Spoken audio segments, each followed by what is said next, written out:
तो हेलो नमस्कार दोस्तों, आप लोग कैसे? उम्मीद करते हैं आप लोग स्वस्थ होंगे, मस्त होंगे। आज जो हम लोग 2026 में जिन मॉडल पेपर में जितने भी प्रश्न यानी टोटल पूछा हुआ था उसको हम लोग अच्छे से पढ़ने वाले हैं, ठीक है। तो आप लोग शुरू से अंत तक वीडियो में बने रहिएगा।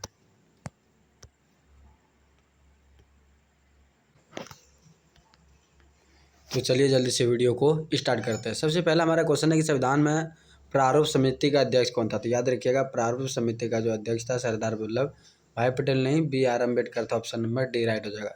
सरदार वल्लभ भाई पटेल नहीं, उसके नीचे ऑप्शन नंबर डी नंबर दिया गया है डॉक्टर B.R. अम्बेडकर, तो वही हो जाएगा डॉक्टर B.R. अम्बेडकर, ठीक है। अगला क्वेश्चन है संविधान सभा की प्रथम बैठक कब हुई थी? संविधान सभा की प्रथम बैठक कब हुआ था, यानी ये बताना है। तो संविधान सभा का जो प्रथम बैठक हुआ था 9 दिसंबर 1946 को हुआ था। ऑप्शन नंबर ए राइट हो जाएगा। अगला क्वेश्चन है संविधान सभा के कुल कितने सदस्य थे? यानी संविधान सभा में जो टोटल था कुल कितना सदस्य था? तो याद रखिएगा टोटल जो था 389 था। ऑप्शन नंबर सी राइट हो जाएगा, 389, ठीक।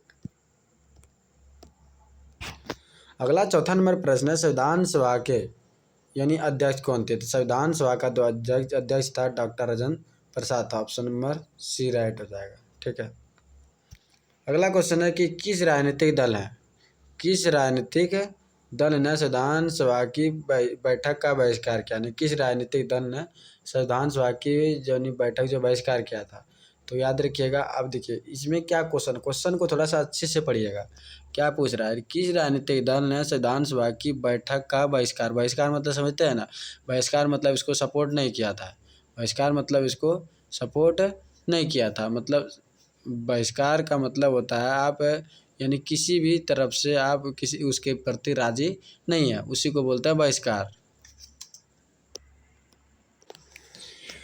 चलिए, तो इसका ऑप्शन नंबर सी राइट हो जाएगा। इस क्वेश्चन का ऑप्शन नंबर सी राइट हो जाएगा, मुस्लिम लीग, ठीक। अगला क्वेश्चन है कि प्रारंभ में भारतीय संविधान में कुल कितने अनुच्छेद थे? यानी शुरुआत में टोटल में कुल कितना अनुच्छेद था? तो याद रखिएगा 395 अनुच्छेद। टोटल कितना अनुच्छेद था? 395। जब संविधान सभा का गठन हुआ था उस समय संविधान में अनुच्छेदों की संख्या कितना था? 395। चलिए, तो अगला क्वेश्चन है कि वर्तमान में भारतीय संविधान में कुल कितने भाग हैं? यानी वर्तमान में भारतीय संविधान में कुल कितने भाग हैं, ये पूछा हमसे। तो वर्तमान में याद रखिएगा 25 है। पहले कितना थे? 22 थे, लेकिन वर्तमान में जो है 25 को है। अच्छे से याद रखिएगा, वर्तमान में टोटल कितना भाग है? 25 है, ठीक है। अगला कहता है भारतीय संविधान के प्रस्तावना में समाजवादी शब्द किस संशोधन के द्वारा जोड़ा गया है? यानी भारतीय संविधान की प्रस्तावना में समाजी शब्द जो है किस संविधान संशोधन के तहत जोड़ा है? तो ऑप्शन नंबर बी राइट हो जाएगा, 42वें संविधान संशोधन के द्वारा, ठीक है। अगला भारतीय यानी संविधान के प्रस्तावना में भारतीय संविधान के प्रस्तावना में कितने प्रकार का न्याय का वर्णन है? यानी भारतीय संविधान के प्रस्तावना में जो है कितने प्रकार के न्याय का वर्णन? याद रखिएगा 3 प्रकार का न्याय का वर्णन है, ठीक। अगला क्वेश्चन है कि किसने कहा कि भारतीय संविधान वकीलों का जो है स्वर्ग है? किसने कहा था? तो याद रखिएगा, यानी क्वेश्चन को पहले अच्छे से पढ़िए।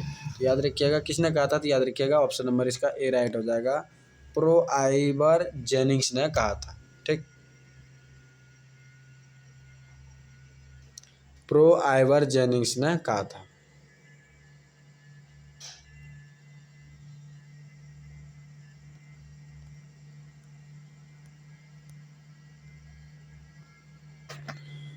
अगला क्वेश्चन, स्वतंत्र भारत के प्रथम गवर्नर जनरल कौन थे? स्वतंत्र भारत के प्रथम गवर्नर जनरल कौन थे? तो याद रखिएगा लॉर्ड माउंटबेटन थे, ठीक है। स्वतंत्र भारत के प्रथम गवर्नर जनरल कौन थे? तो लॉर्ड माउंटबेटन, ठीक। स्वतंत्र भारत के प्रथम गवर्नर जनरल कौन थे? तो याद रखिएगा Lord Mountbatten. Option number B right हो जाएगा, ठीक है। अगला क्वेश्चन है कि भारतीय संविधान की प्रस्तावना के अनुसार भारत की सर्वोच्चता किस में निहित है? तो भारतीय संविधान का प्रस्तावना का यानी सर्वोच्चता जो है ये संसद में निहित है। ऑप्शन नंबर ए राइट हो जाएगा। अगला कहता है संविधान सभा की प्रथम बैठक कहाँ हुई थी? तो याद रखिएगा संविधान सभा की प्रथम बैठक जो हुआ था दिल्ली में हुआ था। संविधान सभा की प्रथम बैठक कहाँ हुआ था? तो याद रखिएगा दिल्ली में, ठीक। संविधान सभा की प्रथम बैठक जो हुआ था दिल्ली में हुआ था। अगला क्वेश्चन है संविधान सभा का उद्घाटन अधिवेशन का अध्यक्ष कौन था? तो याद रखिएगा डॉक्टर सच्चिदानंद सिन्हा था, यानी सर्वप्रथम इसको बनाया था। ऑप्शन नंबर सी राइट हो जाएगा, ठीक है। अलग होता है किस मौलिक अधिकार को भारतीय संविधान का हृदय एवं आत्मा कहा जाता है, तो याद रखिएगा संवैधानिक उपचारों का अधिकार को संविधान का हृदय एवं आत्मा कहा जाता है। ठीक है। मतलब वर्तमान में संविधान में कुल कितने मौलिक जो है कर्तव्य वर्णित है, वर्तमान में क्या बात पूछा है, तो वर्तमान में जो है कुल मौलिक यानी कर्तव्य की संख्या 11, ऑप्शन नंबर सी राइट हो जाएगा। ठीक। अगला संविधान के किस अनुच्छेद द्वारा अस्पृश्यता का उन्मूलन किया गया है, तो याद रखिएगा यानी क्वेश्चन क्या पड़ेगा अस्पृश्यता का उन्मूलन, तो ऑप्शन नंबर डी राइट हो जाएगा 17। चलिए अगला क्वेश्चन कहता है अनुच्छेद 19 जो होता है कितने प्रकार की स्वतंत्रता प्रदान करता है, यानी अनुच्छेद 19 जो है कितने प्रकार की स्वतंत्रता प्रदान करती है, याद रखिएगा 6 प्रकार का। कितना प्रकार का? 6 प्रकार का। ठीक। अगला क्वेश्चन कहता है कि किस अधिकार को भारतीय संविधान के मौलिक अधिकार की सूची से निकाल दिया गया है, यानी किस अधिकार को भारतीय संविधान के मौलिक अधिकार की सूची से निकाल दिया है, तो याद रखिएगा किस अधिकार को भारतीय, तो याद रखिएगा संपत्ति का अधिकार। ठीक। ऑप्शन नंबर सी राइट हो जाएगा। मतलब कानून के समक्ष क्षमता, यानी कानून के समक्ष क्षमता का जो बात किया गया है तो अनुच्छेद 14 में, अनुच्छेद 14 में ऑप्शन नंबर ए राइट हो जाएगा।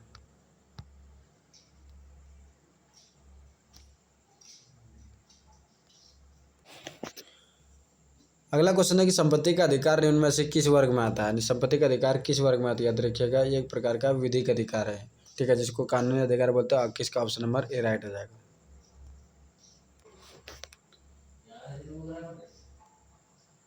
अगला क्वेश्चन है कि राज्य के नीति निषेध तत्व संविधान के किस भाग में दिए गए हैं, राज्य के नीति निषेध तत्व संविधान के किस भाग में दिए गए हैं आपको ये बताना है। यानी राज्य का आप लोग उम्मीद करते हैं इसका आंसर बहुत सरल क्वेश्चन है, ये आपको पता होगा। यानी राज्य के नीति निर्देशक जो है किस भाग, आप लोग बताइए तो कौन से किस भाग में दिया गया है, राज्य का नीति निर्देशक तत्व संविधान के किस भाग में दिया गया, आप लोग जल्दी से बताइए। तो आप लोग जल्दी से कमेंट करके बताइएगा आप लोग राज्य के नीति निर्देशक तत्व संविधान के किस भाग में दिए हैं। चलिए अगर आप लोग बता दिए अच्छी बात है, तो ऑप्शन नंबर सी राइट हो जाएगा भाग 4 में। ठीक। अगला क्वेश्चन है मौलिक अधिकारों को लागू करने के लिए कौन रीट जारी करता है, यानी रीट जो जारी करता है कौन करता है आपको ये बताना है। तो ऑप्शन नंबर ए राइट हो जाएगा, सर्वोच्च न्यायालय जारी करता है। ठीक है। अगला क्वेश्चन है मौलिक अधिकारों में संशोधन कौन कर सकता है, यानी मौलिक अधिकार में संशोधन कौन कर सकता है आपको ये बताना है। मौलिक अधिकार की बात कर रहे हैं, यानी मौलिक अधिकार में संशोधन किसको यानी कौन कर सकता है, ऑप्शन नंबर सी राइट हो जाएगा, सांसद। अगला क्वेश्चन है किस संवैधानिक संशोधन को लघु संविधान कहा जाता है, तो ऑप्शन नंबर यानी सी राइट हो जाएगा 42वां। ठीक। अगला क्वेश्चन संविधान का कौन अनुच्छेद संविधान संशोधन की प्रक्रिया का वर्णन करता है, संविधान संशोधन, ऑप्शन नंबर बी राइट हो जाएगा 368। ठीक। अगला अनुच्छेद 324 किस संस्था, यानी अनुच्छेद 324 की संस्था के द्वारा गठन और कार्यों का वर्णन करता है, तो ऑप्शन नंबर ए राइट हो जाएगा, चुनाव आयोग। चलिए अगला क्वेश्चन है कि मूल संविधान के अनुसार चुनाव आयोग में कितने सदस्य थे, मूल संविधान के अनुसार चुनाव आयोग में टोटल कितने सदस्य थे, याद रखिएगा ऑप्शन नंबर ए राइट हो जाएगा। ठीक। अगला राज्य का प्रमुख कौन होता है, यानी राज्य का प्रमुख जो होता है कौन होता है ये बताना है। राज्य का प्रमुख कौन होता है, तो इनमें से हो जाएगा कोई नहीं, राज्य का प्रमुख जो होता है वो राज्यपाल होता है। ठीक है। किस अनुच्छेद के अंतर्गत राज्यों में राष्ट्रपति शासन लगाया जाता है, तो ऑप्शन नंबर सी राइट हो जाएगा, अनुच्छेद 356, अनुच्छेद 356। अगला क्वेश्चन है कि संविधान का 61 के अंतर्गत किस पर महाभियोग लगाया जा सकता है, याद रखिएगा राष्ट्रपति पर, ऑप्शन नंबर ए राइट हो जाएगा।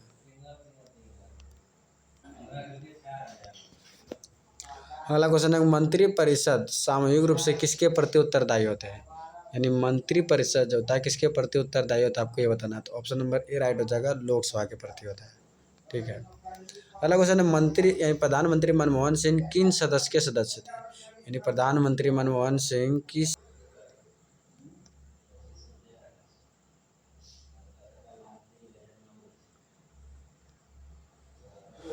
प्रधानमंत्री मनमोहन सिंह किस सदन के सदस्य थे आपको ये बताना है। प्रधानमंत्री जो मनमोहन सिंह था तो याद रखिएगा राज्यसभा के सदस्य थे। ठीक है। अगला क्वेश्चन, निम्नलिखित में कौन राज्य, यानी आपको बताना है कि निम्न में से कौन राज्य से केंद्र का प्रतिनिधित्व करता है, आपको ये बताना है। यानी आपको याद रखना है, राज्यपाल जो होता है केंद्र यानी प्रतिनिधित्व करता है। ऑप्शन नंबर बी राइट हो जाएगा। अगला क्वेश्चन, भारत की प्रथम महिला राष्ट्रपति कौन है, तो आपको सबको पता होगा, Pratibha Devi Singh Patil. Option number C right हो जाएगा। अगला, किस राज्य के विधानमंडल में विधान परिषद नहीं है, आपको ये बताना है। यानी किस राज्य के, तो ऑप्शन नंबर सी राइट हो जाएगा, तमिलनाडु। ठीक है, ऑप्शन नंबर सी राइट हो जाएगा। अगला, किसी राज्य के विधानसभा में अधिकतम कितने स्थान हो सकते हैं, यानी आपको ये बताना। ऑप्शन नंबर ए राइट हो जाएगा, 500। ठीक। अगला, संसद की संयुक्त बैठक की अध्यक्षता कौन करता है, संसद की संयुक्त बैठक की अध्यक्षता कौन करता है, आपको ये बताना है। सांसद की संयुक्त बैठक की अध्यक्षता कौन करता है, आपको ये बताना है। देखिए, सांसद यानी आपको पता होगा, यानी 3 अंग होता है, राज्यसभा, लोकसभा और तीसरा राष्ट्रपति। तो उसी प्रकार से आपको यहाँ बताना है, तो याद रखिएगा, इसका जो बैठक बुलाता है लोकसभा का अध्यक्ष बुलाता है। ऑप्शन नंबर डी राइट हो जाएगा। अगला क्वेश्चन, निम्न में से किस सदन को प्रधानमंत्री के विरुद्ध यानी विश्वास का प्रस्ताव लगाया जाता है। ऑप्शन नंबर ए राइट हो जाएगा, Lok Sabha. Option number A right हो जाएगा, लोकसभा। ठीक है। अगला क्वेश्चन है कि 18वीं लोकसभा में कांग्रेस पार्टी की कितने सीटें मिली थी, यानी 18वीं लोकसभा जो हुआ था उसमें कांग्रेस पार्टी को कितना सीट मिला था, तो याद रखिएगा 99। ऑप्शन नंबर बी राइट हो जाएगा। अगला कहता है, धन विधेयक जो होता है धन विधेयक संसद में पेश करने से पहले किसकी अनुमति लेना आवश्यक है, यानी धन विधेयक पेश करने से पहले जो होता है किसकी अनुमति लेना आवश्यक, आपको ये बताना है। तो यानी देखो, जब धन विधेयक पेश होता है उस समय जो होता है राष्ट्रपति का यानी अनुमति लेना आवश्यक हो जाता है। ठीक है।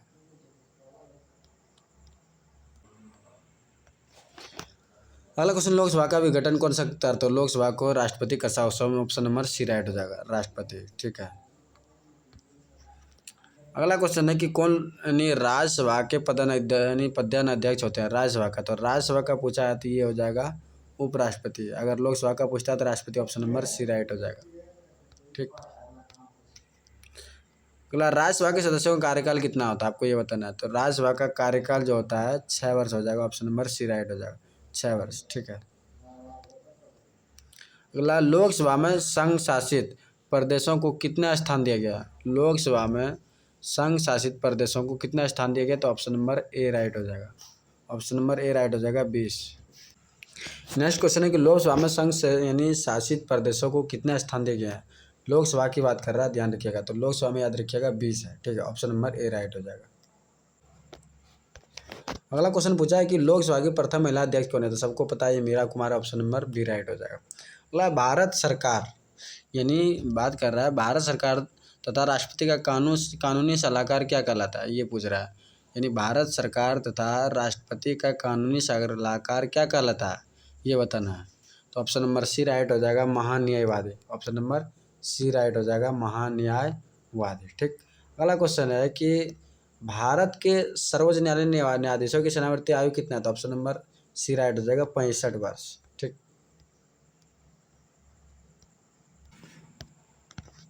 अगला क्वेश्चन है कि भारत का सर्वाधिक प्राचीन उच्च न्यायालय कौन सा है, ये बताना है।